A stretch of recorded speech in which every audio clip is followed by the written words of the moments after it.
Okay, so please hold and have a good success in the studying of Srimad Bhagavatam. Bhagavatam will give you the solution for sure. Second question, it's more philosophical.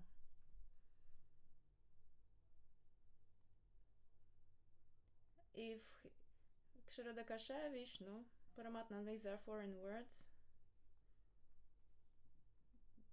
There is a big auditorium, many people are watching now, different traditions. I will sometimes... Does Ksharadakashaya Vishnu has Paramatma?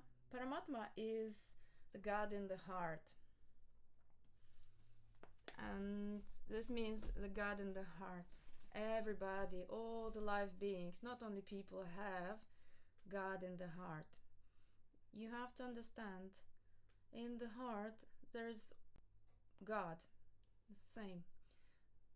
God said, I am the Father of all the live beings and I am at the heart of every live being. It was written in the scriptures. And that's why Paramatma, does Paramatma in the heart has its own desires? If yes, can you give us an example? The desires of Paramatma is only one, to make us happy. This is its desire. It wants that its children, as our Father, the Father has only one desire, to make its child happy, to develop this connection. This is its desire. But since we have a freedom of thinking and desires, we will become our desires, and we don't feel the desires of Paramatma in our heart. Our desires become stronger, and whose desires are stronger, then of course they're more important. This is the function in the heart. Everybody has it. The God is in the heart, and it fulfills the wishes of all the live beings. But its wishes, its real wishes, to make us come back, to make us wake up. There are two birds on one branch, Atma and Paramatma, and the soul is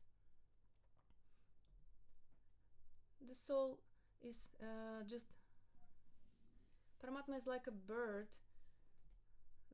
This is the bird, and our soul is like the bird is eating all those fruits. And there are different other fruits which come, you don't want them, but they are imposed to us, so you have to accept them. But you have to eat this fruit. You have to make your dynamics back and see your desires. And these desires, they confuse a live being. And you don't want it, but you get it because you used to want it. There is no stronger mean for the soul than illusion, because illusion is like a chain. This is illusion. It's like a chain. There's no more stronger way to break this chain than yoga. We're starting to learn, to study, and in this moment we start to eat the desires of Paramatma. What is its personal desire? It's only the desire to serve us, as father serves children, as husband serves wife, to do something without any personal interest for someone. And so Paramatma wants to do something without any interest for the soul.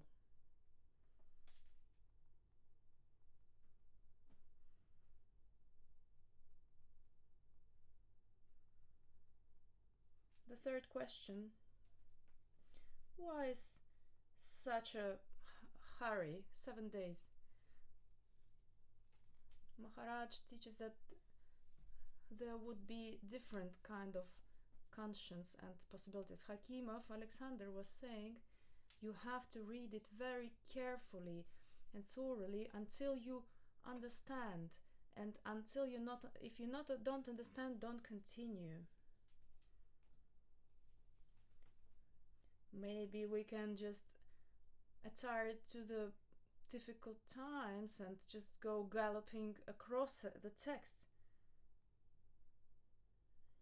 Thank you for the very good question. Why such a hurry?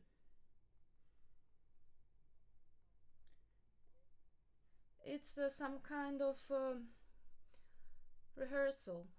We give this motivation from the very beginning and ask ourselves, are we prepared for the 7 days? And we understand these 7 days are the last days and we're going away from this world, and we have to notice what we are to follow in ourselves. What are we attached to? 7 days, it's symbolic, because the Rishi had 7 days and he could do it. 7 days because it's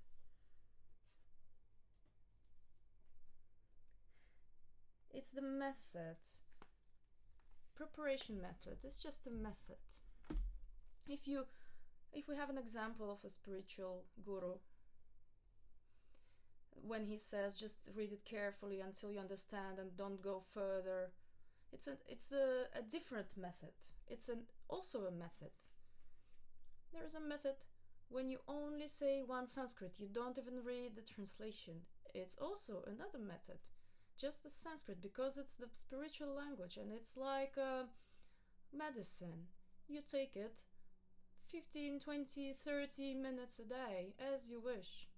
Just read one Sanskrit and you'll feel as your intellect is getting different, because these vibrations you are pronouncing, these vibrations are spiritual, they change everything around. This, obviously, it depends, many things depends on your pronunciation, on the stress of the syllables. And if you read it correctly, all Bhagavad Gita, for example, just in Sanskrit without any translation, it's just a method. It can be done by a teacher who takes responsibility, and he can include different forms of education. It's one of them. Another moment: don't go galloping, just read as you are used to reading, normally, tranquilly. And you will be late 1-2 days, it's not a problem. Another thing is important thing is that our conscience gets the full picture, the whole picture, in a very short period of time. Maybe somebody has never read Srimad Bhagavatam, was reading it only in parts, or maybe just started reading it. Maybe somebody heard about Srimad Bhagavatam from someone but never had time to read it. Maybe somebody has seen a film about Purana, but he doesn't have time to read it. And now you can do this spiritual revolution in your conscience, just to regain this picture. It's like 7 days, like Tsar Parikshna had 7 days. And I am inspired to do this because I know it's already done, and I see the civilization with the people who were already doing it. So my conscience delves into it. Our task is to have the conscience of God, and this is just one of the methods. That's why there are these 7 days. And then after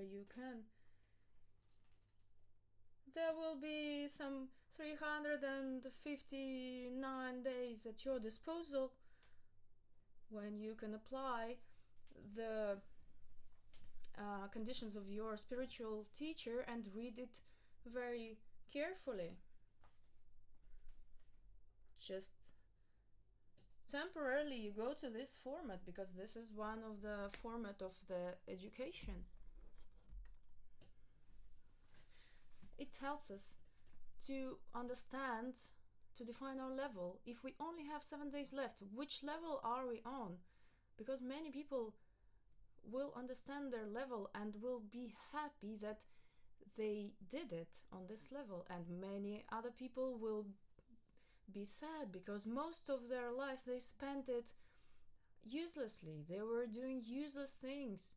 They were using their time in a useless manner. And you can understand when you're doing this little regression, this purification, just to become more vigorous. You have to shake up. Don't worry about this. There will be no doubt, there will be a lot of use and a lot of benefit. Thank you very much for this question. That's very good you're asking it, because how to motivate oneself to do spiritual practice while you're at home. A home atmosphere relaxes you, children distract you, it's difficult to wake up early in the morning.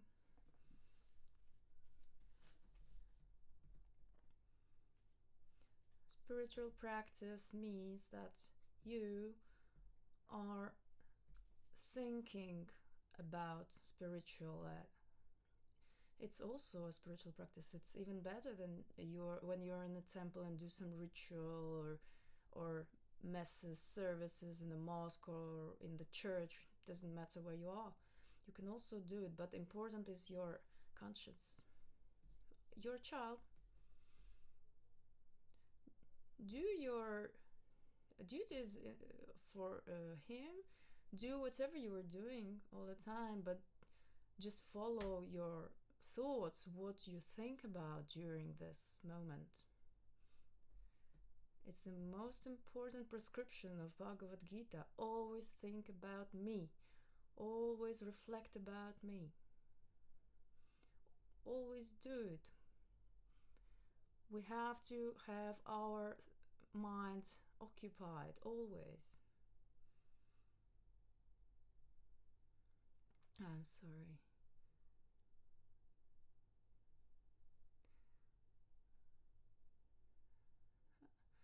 So our task is to reflect about God, about spirituality, about the spiritual world. And this is the spiritual practice. This is the main spiritual practice. Your relatives, the state you're in, the place where you are, it will not play a big role if your conscience is consumed by remembering about the Godhead. If you read every day or every other day, better every day, you will be able to follow that your conscience is always on the level of Srimad Bhagavatam, and you will see everything through Srimad Bhagavatam. And at one point you will notice that your home, your very home, will be a temple. What is doing it a temple? Your conscience. And then you will start to see everything in your home through this conscience. You will put away useless things. You will throw away some old furniture. You will connect. You'll see where there is old broken dishes, you'll just throw it away. Some other things, you'll just throw them away. Get something new. You will not even understand why it's happening, because your conscience will be like this. It will be pure. You will be cleaning everything. This is the spiritual practice. Just change your character, adjust to whatever you already have. You have your flat, you have your family, have the duties, and try to achieve maybe not the perfection, but try to do your duties very well for God. That's what he says. Whatever you do, do it for me, as an offering to me. Whatever you're doing, this is the spiritual practice you are doing. In the church, in the temple, at a mosque, you can do it at home. Don't worry, this is your spiritual practice. Your husband, your child, this object of love which you are giving your attention to, you're doing your duties for, this is the form of offering.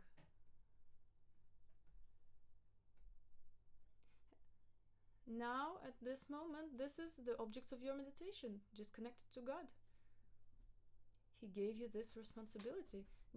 Take this little child, I give it to you, please take care of it. Educate it. If you're doing it, just know that you're serving God directly. This is your spiritual practice. You are doing the prescriptions of God directly. If you will do this is your spiritual practice. Then you will be the spiritual person, educated, successful. You will become the perfect yogi. In this life you will finish it, and then you will just go tranquilly home without any fears, because you have such a son, and he will be able to accompany you there, that you will not need to worry. This is a spiritual practice, but do it for God. Understand that in the heart of the child there is God, in the heart of the husband there is God, there is the soul, and inside that there is God, Paramatma. You are doing your duties, it means you are doing your spiritual practice.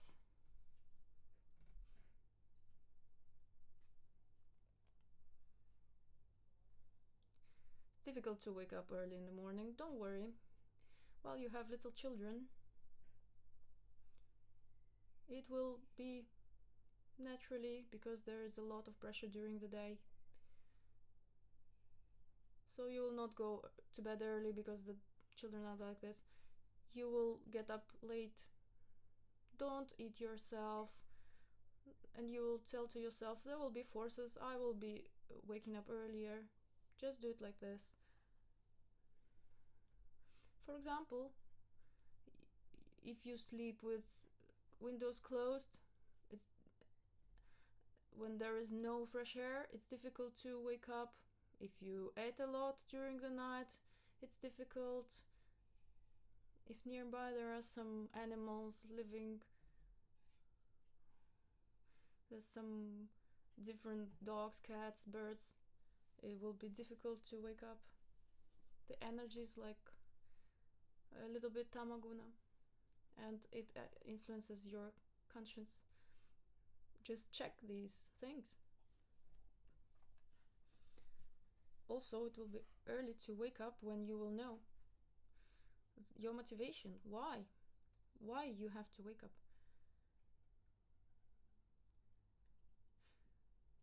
If your child is crying, you will wake up no matter what.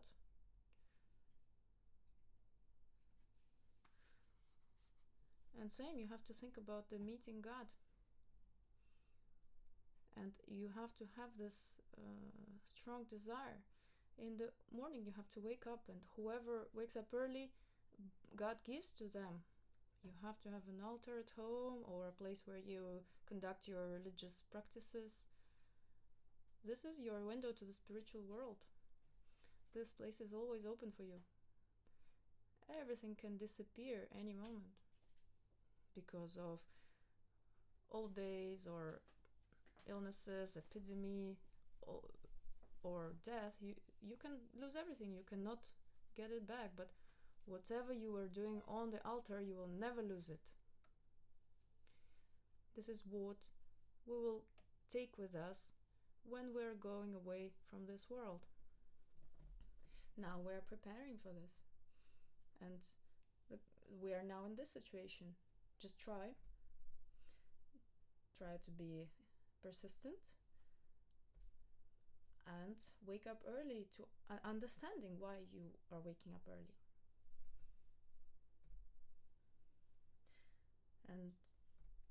you can ask him important questions and to stay with him forever.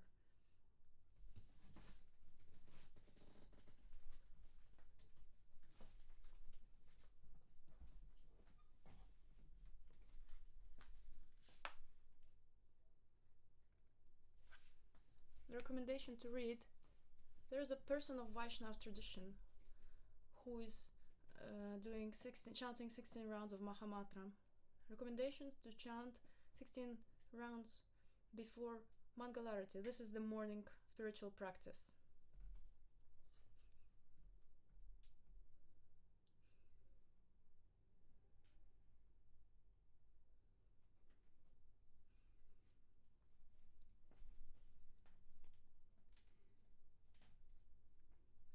Does it pertain to everyone or only to those who read more than 16? This is free.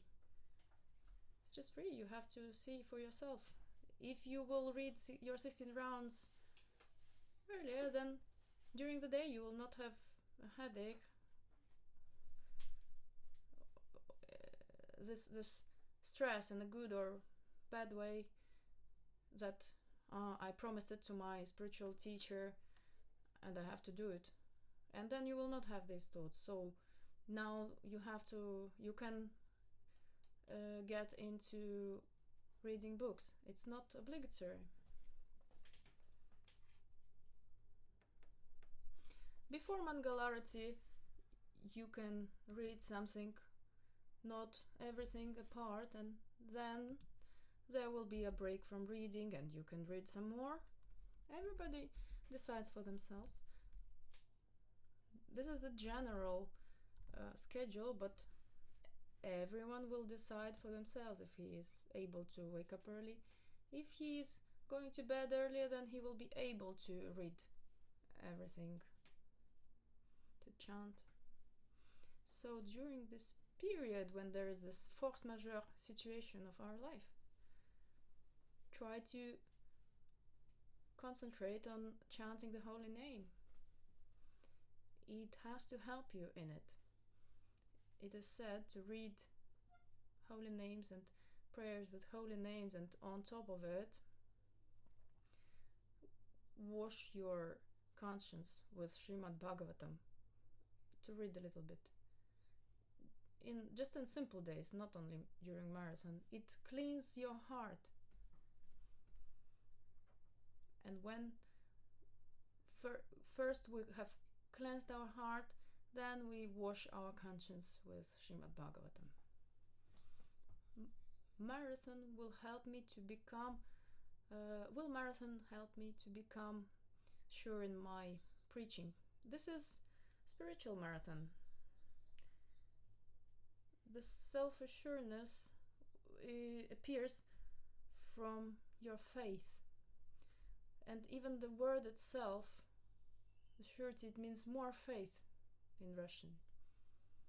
When you read it, you have to pay your attention to the stories where there will be something about the strengthening faith. There will be very many situations when faith will be checked. And the faith becomes stronger in the moments when we are in the situations. Now you are in the situation of a marathon. You will have something very good. You will get something good.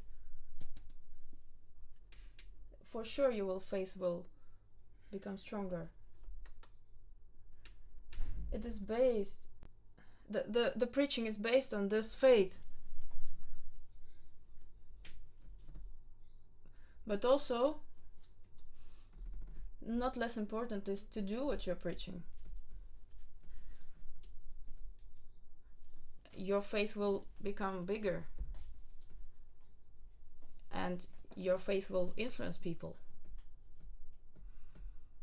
because many different spheres are opened, different horizons, different dimensions. food for the preaching. What else you can say to people? Many realizations while you will be reading Srimad Bhagavatam, and this is it. The product that you can give to people. You have your own experience. Because in Bhagavad Gita, God says, why is this knowledge the king of knowledge, Raja Vidya?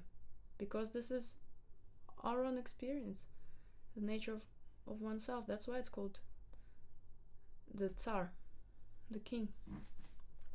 So this knowledge is the real religion. It's the supreme religion. Also you will survive, you will have forces and assurance to do it. I am in doubt if to participate in the marathon, because I don't know if there is the point of reading the books if I cannot make any elementary relationships with the people. That's what you will learn there from the books. You will have to be very strongly convinced.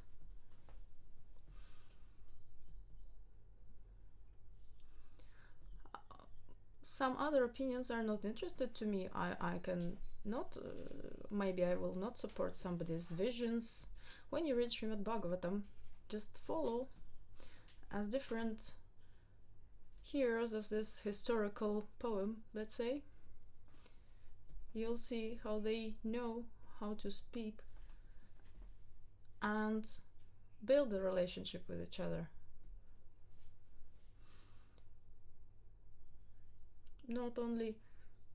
It's not very easy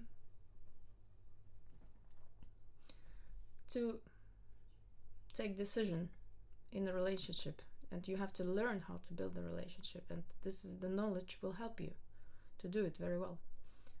How will we build the relationship if we don't have the knowledge how to do it? By ourselves, we see that we cannot do it very well. Many people cannot build relationships just because they think, and you will see that this will be very good. It is important to see this. You'll learn how to do it.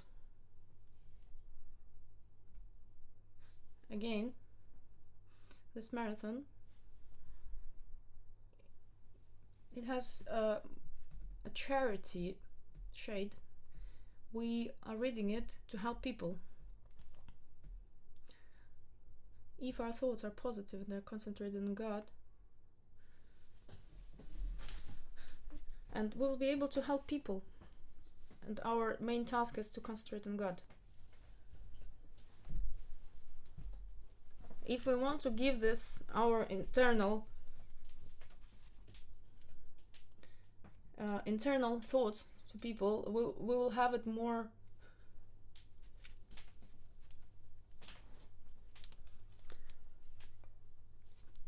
our conscience, our intelligence is always in doubt, good, bad.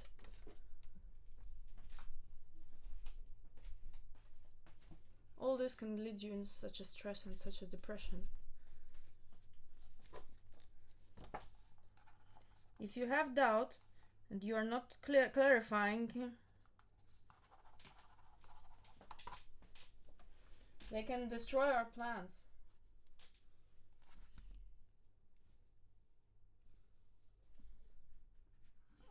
I apply many things from the Vedic knowledge. They are close to me, but not everything. I don't agree with everything. How to understand this?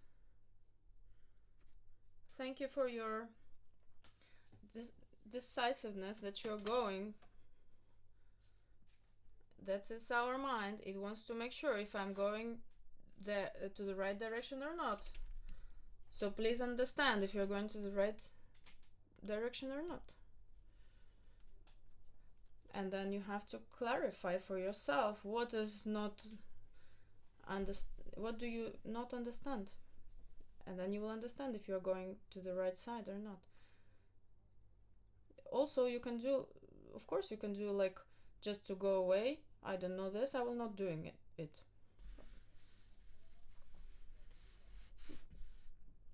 So check it always. This is one side, and the other side is the mind is created like that. It will protest till the last moment and tell you that it's not your way, and then you will choose something else, and let's go to this way, and then he will say, no, it's not our way either, and at the end he will say it's not, nothing is our way, because it's not interesting to him, because it means bye bye all the material bodily pleasures, and he was building it for such a long time, all these desires. No, don't be in a hurry, it's not ours. This is cool, but this don't apply to me. A good person, if he thinks like that, your task is to follow these things, what he doesn't like, and to understand why I should follow it, and just do it without any putting challenge to someone. I will prove it to someone. You have to know how to use it, because in Vedas there's nothing extra. Vedas cannot just write something wrong, give us something wrong. Vedas are compared to a mother. Mother will never lie to a child. She doesn't have this understanding that I can lie to my child if it's a real mother. If the child will ask, Mom, who's my dad? She will say, she cannot say, I don't know, this is some kind of man. Only she knows who is the father. All the others can just guess, but only she knows the real father. Same as Veda. All the knowledge that is in Veda, it's always useful. Just you have to know when to apply it. Time and space and circumstances. Whatever was in Satya Yuga now cannot be applied. There is this knowledge, but it's not said that we can apply it now. You will pass, you will go on this way very quickly. Just find a curator or a friend or some good person, and he will just tell you and suggest you what to do. There are different mysteries that are closed from you, and they don't give you the enthusiasm to follow. You said that intuition is mind. How to understand what is mind is telling you, or the God is telling you from the heart. Intuition is not something bad. Intuition is also God.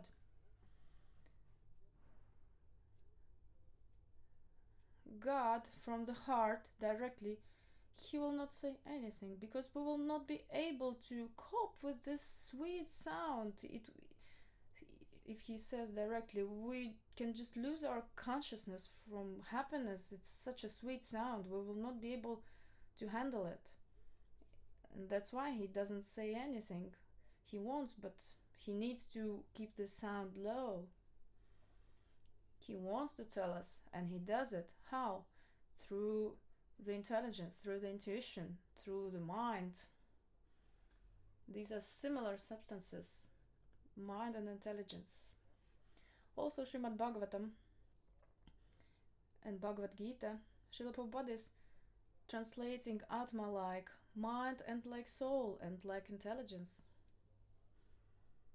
For mind, it's normal to be in doubt and not accept something. Why? Because like this, the Paramatma, the God in the heart, through mind and through conscience, through intelligence, tells you something like do this, don't do this. These are good instruments. The intelligence is a good instrument to hear the voice of God in the heart.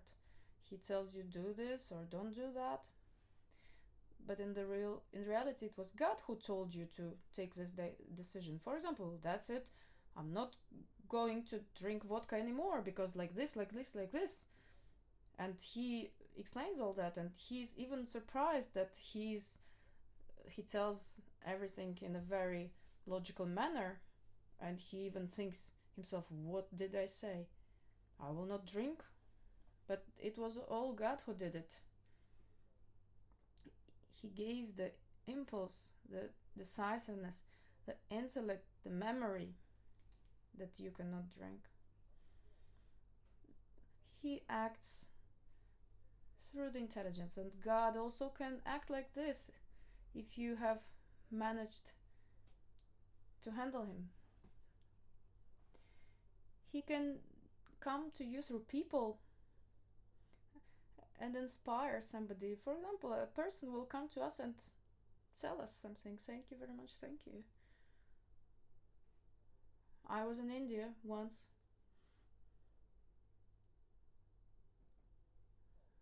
and I got lost. There are different places where you are. In the first time there are many labyrinths and different patios, and it's easy to get lost. And at some point I understood that I got lost and I didn't know where to go. And I only thought in my heart, God, please show me where to go in this moment. And some elderly man is coming to me. Are you lost? I said, yes, a bit. Where do you need to go? Maybe you need to go there? I say, yeah, I need to go there. And then he said, yeah, just go there, and you will just go out. I'm not saying that this was God who came to me, but he inspires people who come to us and help us in a way. He can act like this through mind, through intelligence, through intuition, through people, through animals. There are many different variants.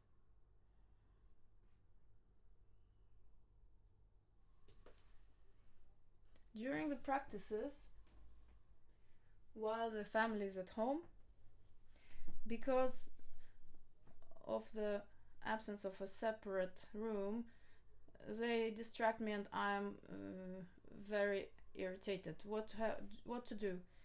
Do 2-3 full breaths, deep breaths. You will become tranquil. The irritation is in your mind. The prana will give us tranquility, and the mind thinks, okay, I can bear with it. The irritation is the sign of the fact that we have something to work on our patience. Just consider the time, place, and circumstances. Irritation is normal. Just wear headphones. And that's why I think, what is just bothering me? Just accept it while the fate is like that there is somebody near you, and in the heart there's the soul, and it's just sleeping. It's not making me any pain. But that there is the body, it just does something, just screams. It's just a body. You just tell him. If you don't tell him, it's just like it's not live. It's like the car. You just tell something to the car, it's just dead. Like the car can be alive, but it's not actually alive, so it cannot take any command. Same. You can just try to find some words to make people tranquil. Just inspire those people who are bothering you, to leave them inspired. There shouldn't be any arguments, who is going to be right. If you feel that they're not ready to serve, just put your headphones in and just the God is in your heart. Somebody will scream. On the floor there will be some kind of microbes or cockroaches. They also shout. But I will tell I'm not going to listen to them. If you will continue your spiritual practice in a correctly and purely, at some point you will also get the capability to hear not only the people's voices but also voices of birds, what they are talking about. It's normal. It's normal for any live being to hear voices of other live beings, but this capability is not developed in most of the people. But when you hear they say there something, you have to just go into your scaphandre and you don't hear anyone. Just try not to be distracted. They don't have any relation to you. What exactly is bothering me in this person? The voice. Then I will make this voice a bit less, and the tone. He said something bad. Just find out what is exactly is bothering you. Just see how you're eating. Maybe you're eating some hot, spicy food, maybe very sour. Maybe there's some tamaguna in the food. Maybe somebody's drinking coffee or tea, black tea. Also from caffeine, they have some certain aggression and person will be aggressive. They will be shouting, or on the other way, he will be thinking, why everybody's making me irritated. Just try to understand, and it will not influence you. Just wash your face with cold water several times and you will feel relieved. And also, if it's your friend who talks very loudly, just tell him to speak a bit less. If it's an enemy, he will see something, want something.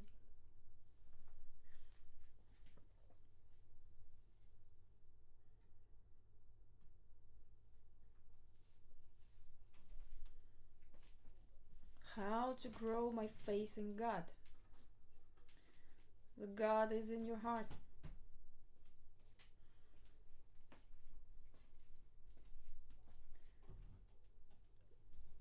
Even if you have the smallest faith, you will just have to put it there that He's in your heart and He loves you because He's your parent. This is the definition of a parent. He has love to the child. You just may not bear a child, but if you have a sympathy to the child and you give him something, you can bear him because the love is manifested. God loves us. He is our parent. If we understand this, at least we have some good attitude to Him. We have to learn it because the faith gives the capability for the next step, knowledge. And then the third step will be the realization, your experience. But the first step, you have to make your faith stronger. You have to. It's like a little plant. The God is in every atom. And you're starting to think, interesting, how He is in every atom. And reflect. Read Srimad Bhagavatam. And at some point, you will find it there. Because He is telling you, through Srimad Bhagavatam, how He is in every atom. How He created everything. How He is giving you the air.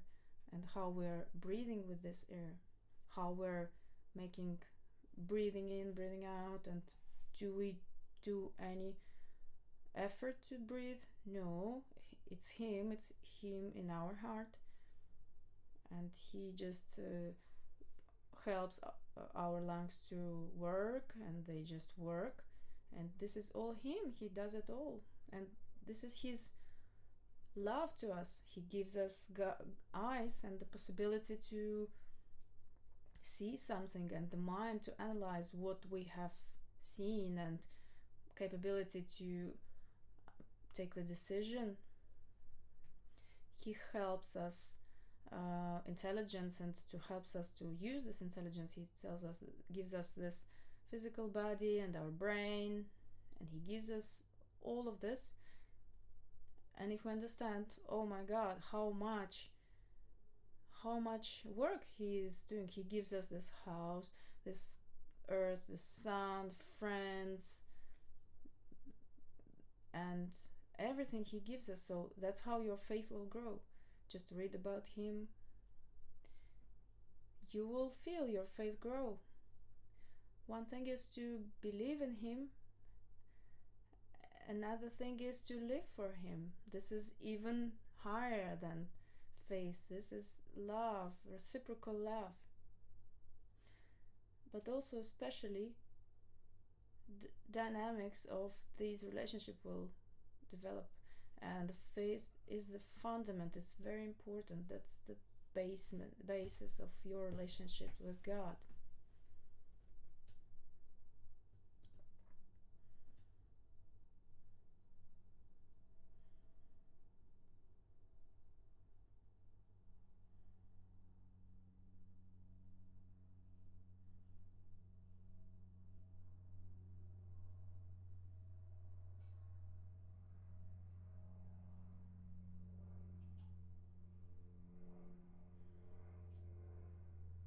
How do I have to be? I don't have any forces. I don't go to bed. My little child cries. I sleep very bad at night, and then during the day I don't have any force for anything, even for praying. How do I have to do? How do I have to live? Srimad Bhagavatam will help you.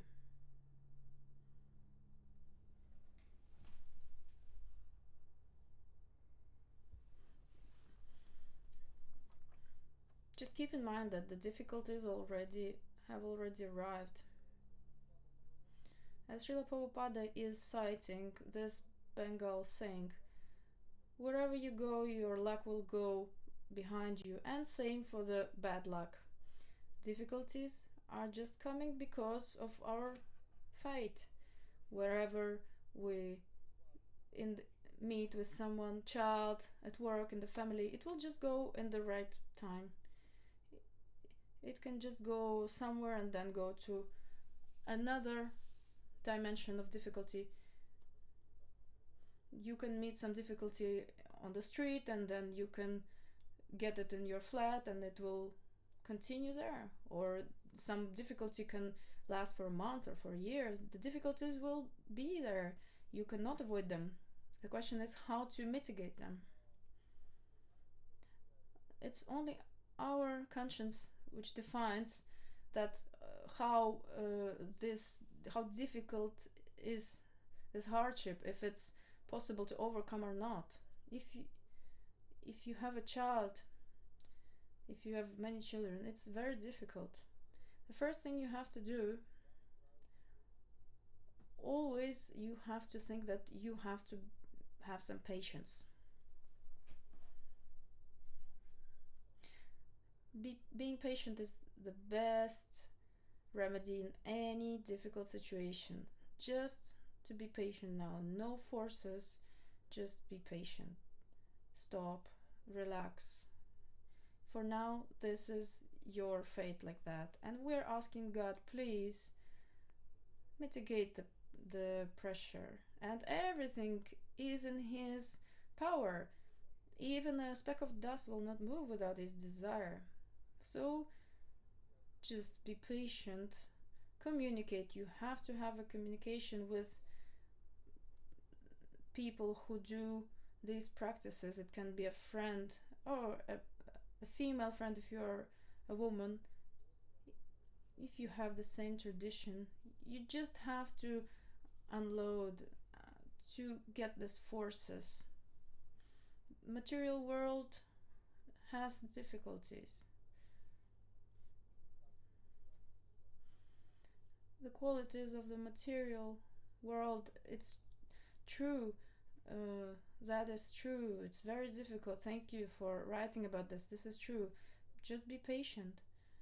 The patient will always give you benefit. It goes in your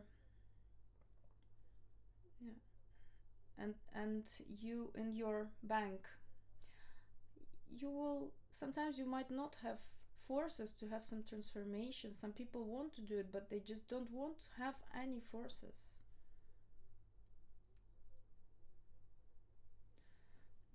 When you will be patient, it will put it together, and then at some point you will have enough forces for a leap, and you will be so happy to your fate that at some point it put you in such a condition where you had to be patient and to get this force. And if you're doing this for God, tell him, God, I'm doing it for you, please give me patience. Just be patient and you will win. That's a very good quality, to be patient. I wish you good luck and more forces.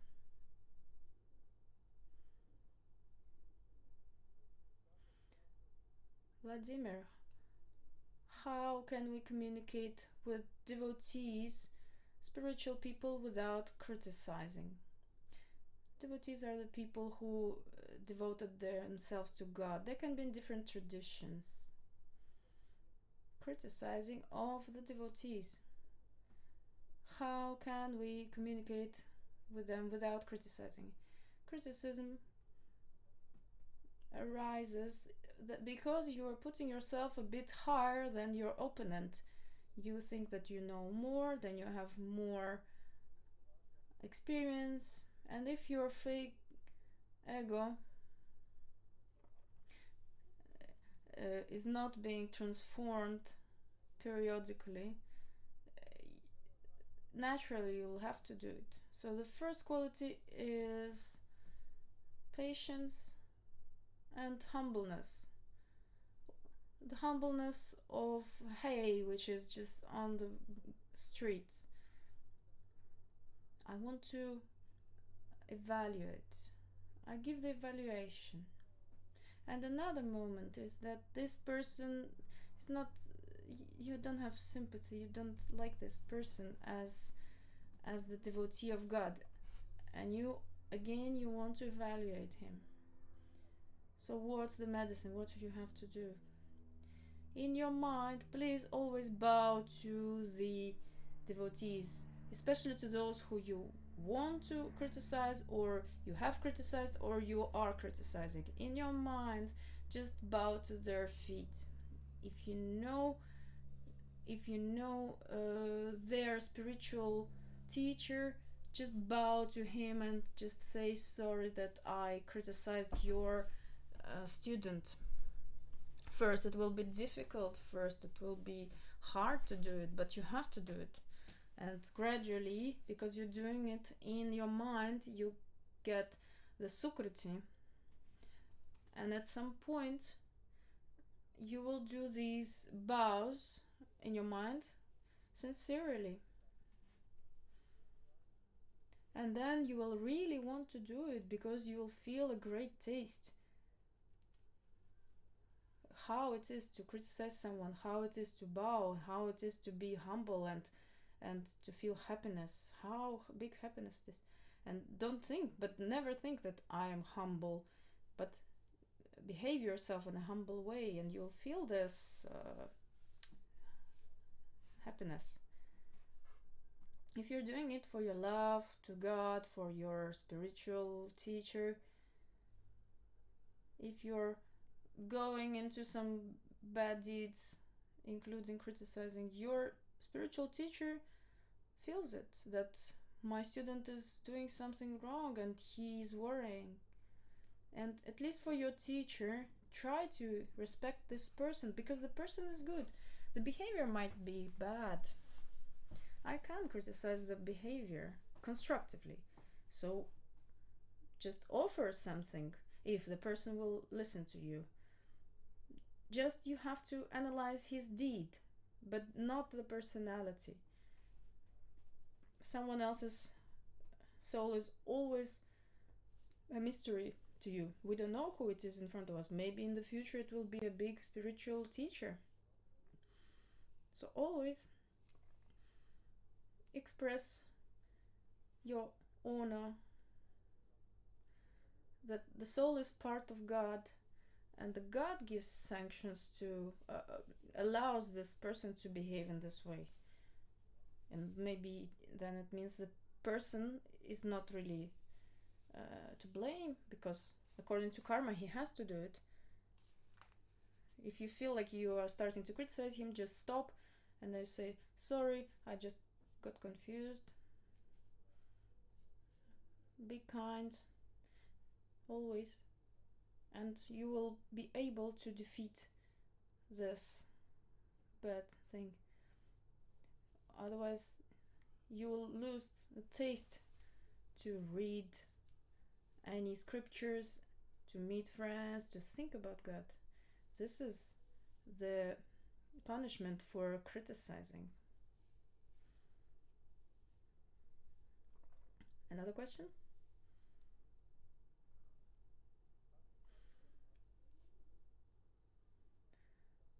How do I get rid of automatism in reading holy scriptures and in the spiritual life? This is the work of your mind. You have to go into the present moment in whatever is happening. If you're reading, you have to go into and just take the necessary thing from there. This subject has to be interesting for you. Being automatic means you're not interested. You just have to do it for a tick the boxes. Just manifest your interest and try to get something precious from there, and then this automatism will just go away. Sometimes spiritual automatism is good and even useful. For example, automatically you have to wake up early every morning. I'm telling this, when I was starting to live in the male monastery at the temple, there you need this automatism in the very beginning, because you have to work on your daily schedule, where you feel that you're doing it automatically. Wake up and just wash yourself automatically. You don't have to go into it and think too much about it. Just do it quickly. Just wear your things quickly. Don't think about it, which kind of clothes, where to wear it. Automatically go into the temple room. Automatically. Don't think about where am I going. Automatically, just for now, automatically go there. And automatically every day bow. In the beginning you don't have any understanding what is bowing. Everybody's bowing and I'm bowing. Everybody's just mumbling something during the bow, and I don't know for now what to do it and why, but I just want to know what they're doing during the bowing. And you come and ask them, what is this prayer you're reading? And they are telling you this is that kind of prayer, and you're saying, that's interesting, and you will not do it automatically. But what made you ask? Because before you were doing this automatically. Just try to understand it, so that to understand why am I doing it, so that your intelligence starts to work. At some point the automatic way of doing things is necessary. Your spiritual life will open up gradually. I think that everyone is happy about this topic of the marathon, because it's a very serious thing. We need it, and we were waiting this for a long time. Everybody will understand it when they will start reading. Everybody will understand. Maybe the whole life they had been waiting for it. And so I have a huge words of gratitude to all the participants and organizers. It's a separate thank you, and all the participants, that now we can do this thing for the well-being of the world and for ourselves as well, we'll have a very strong spiritual transformation. It's also for the benefit of the world. It's not only for us that they will have it. It's thank you very much, everyone. So now we have the last day of such streaming. Tomorrow we will start our marathon. We will have the streaming, the first one at the same time, early, 1 hour earlier, I think. We're planning. We don't know how it will be at the very beginning. Everything can go not the way we wanted, because the sphere is not really learned. Because of this quarantine position, we're starting to organize these global events. Then it means that something can go wrong. But I just want to tell you to be patient and to take this fact into account, that something can go not in the way we want it to go, without criticizing to the organizers that they're not doing something or they're doing something very badly. Just get patience. They want only everybody's well-being. We have to just be patient. Tomorrow we invited very big guests, honorable guests. There are students of Srila Prabhupada, Mandakini Mataji, Sharani Mataji, Maharaj. They will try to go in the streaming tomorrow, but there is a possibility that somebody, maybe Jayapatak Swami Maharaj, or somebody might not be able to stream because they're very busy and they know it. We want it very much, and they know about our event. They also want to participate, but according to their ability and their schedule, they will try. Maybe not tomorrow, maybe some other day. They will give us their precious communication. Because this is Srila Prabhupada who wrote Srimad Bhagavatam translations, and tomorrow there's our spiritual teacher, Guru Alexander Hakimov, or Chaitanya Chandra Charan Prabhu will be streaming, and also Vrajasundar Prabhu. It's the inhabitant of those places, Bharatavarsha, all where the Srimad Bhagavatam was being written. So he is a very good teacher of Srimad Bhagavatam. So this course, he offered this also.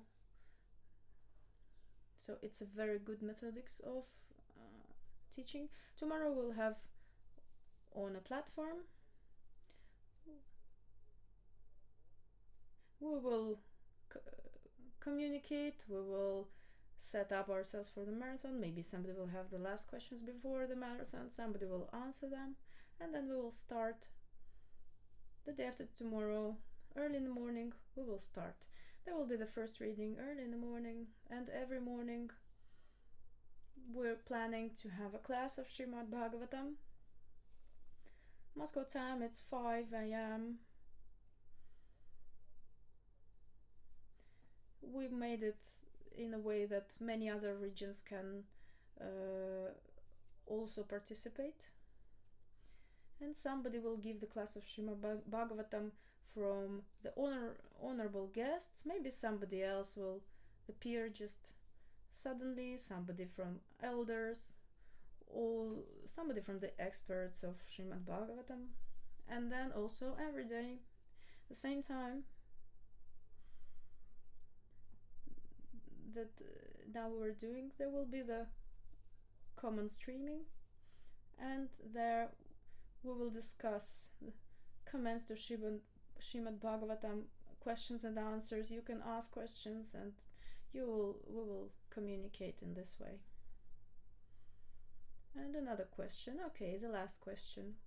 What can I do that if my children and husband, I ask them not to distract me during the prayer, but they will for sure ask me something during the prayer. What to do just stop your prayer. It's normal. Child is coming and ask you something. This is the little God. Just give him your attention, give him your relationship.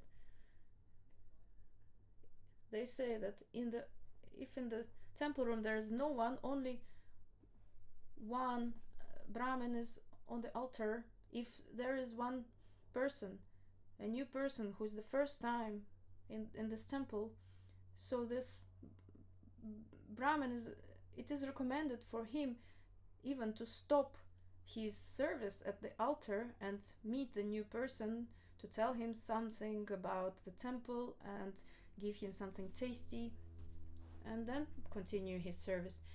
Also here, if the husband is distracting, just be patient. Just let them ask you something. This is relationship. You have to build your relationship with God, and that's how he trains you, through your relatives, through your close people. This is the most important science, the relationship of people and God. In this world, material world, it's all the relationship between people and birds and animals. And if you say, don't bother me during the prayer, if the child will accept it and not bother you, then it is right. If not, for now you have to obey to the child. Not during the prayer, explain to him what a prayer is and why it is important not to be distracted, and maybe he will accept it and take it seriously and will not just bother you. But if it's like that, you have to keep the relationship. Thank you very much for this question. Okay, thank you very much, my friend. Thank you for everything. I wish you forces and inspiration, and see you next time during our marathon